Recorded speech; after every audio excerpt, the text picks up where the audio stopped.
Good morning, everyone. Welcome to NavYugKids School Assembly News. Today is 16th July, 2026, and here are the top news headlines for the day. Kerala has become one of the first Indian states to begin exports under the India-UK trade agreement.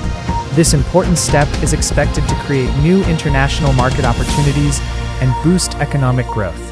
CBSE's three-language policy is now in effect for Class 9 students from 1st July. Under the new rule, students must study 3 languages, including at least 2 Indian languages.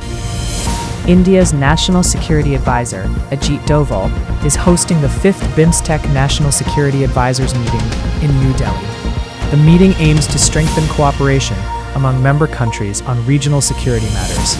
Meanwhile, the United States House of Representatives has passed a bill to make daylight saving time permanent, which would eliminate the need to change clocks twice every year.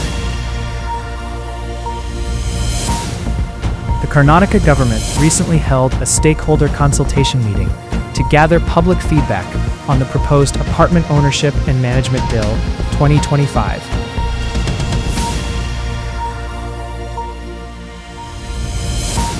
In football, England and Argentina will face each other today in the second FIFA World Cup 2026 semi-final. The winning team will advance to the final and take on Spain. Thought of the day: if opportunity doesn't knock, build a door. Milton Berle. Thank you for listening. Have a wonderful day. Keep learning and keep shining.